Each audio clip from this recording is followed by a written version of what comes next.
Hi, it's a 3D Focus TV from Dimension 3 here in Paris, and I'm here with Torsten Hoffman, who's a managing partner of a company called Global Media Consult. Tell me what Global Media Consult does in the 3D space. Sure. Originally, we're a company that represents 3D channels and normal HD and SD channels. But we've recently found out that there's a lot of demand for 3D content. So now I distribute a lot of 3D content, VOD for broadcasters, and even Blu-ray or theatrical. Okay. You're doing a talk, aren't you, later on today? How could you summarize your basic message for those who can't be, who are not attending this event? Sure. So my main message here today at Dimension 3 is the availability of 3D content. I hear a lot of people talking about, oh, there's not enough 3D content, or if only we had 3D content. But actually, if you look hard enough, if you talk to the right people, I believe there's plenty of 3D content.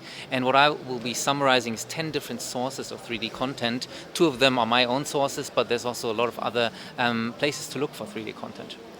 I don't know if this will even be possible, but can you describe some of the content? Do you have a theme of 3D content? Do you represent quite a range of genres? Tell me a bit more about what you actually represent. Sure. So we have about 25 movies. These are more B or C movies, obviously not the Hollywood blockbusters. And then otherwise a lot of non-fiction, so documentaries, wildlife, animation, bit of music, performance, everything basically. And you represent Wild Earth TV, which I interviewed, MIP TV. A lot of content. I mean, how many hours would you say of 3D content, live 3D content, do you represent from them? Yeah, it's a lot of content. That's right. I think we shot about 1,000 hours of Safari content, but we now find that there's not enough demand for so much quantity of content. So what we're doing with Wild Earth TV now is to look for quality productions. So we take out of this vast amount of content, we take the best hour or half-hour series and do more of that now. And finally, are you still quite optimistic about the industry, or are you still slightly nervous? Because we hear a lot of people are very sort of encouraging about the 3D industry here, but I think one great quote I saw is it's being led by the industry rather than the consumer right now. Would you agree with that? This is true, but to be honest, there's no turning back on 3D. By Christmas this time, we will see only 3D TV being sold, I believe. Not only, but most of them. There's more and more content on the market, and that's why I know very well.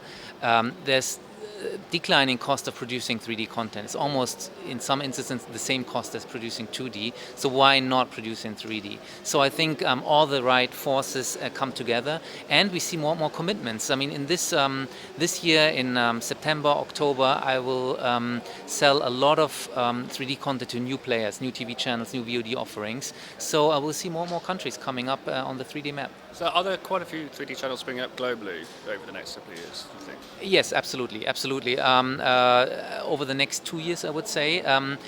For us, we think the more interesting space in 3D is VOD or pay-per-view, because there's just not enough bandwidth, or maybe not as much priority now for linear 3D channels, but we sell a lot of VOD content. So, and not only to traditional platforms like a cable or IPTV platform, but also to all these connected devices, Nintendo or Samsung or LG. All these companies now with their connected TVs have a lot of demand for 3D content. Once you have a 3D TV, you just click on the button and order your movies right there.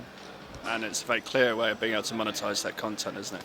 Well, thanks so much. I'm looking forward to seeing your talk later on. If you want to know more, you can see the website on the bottom of the screen now. So thank you very much. Thank you.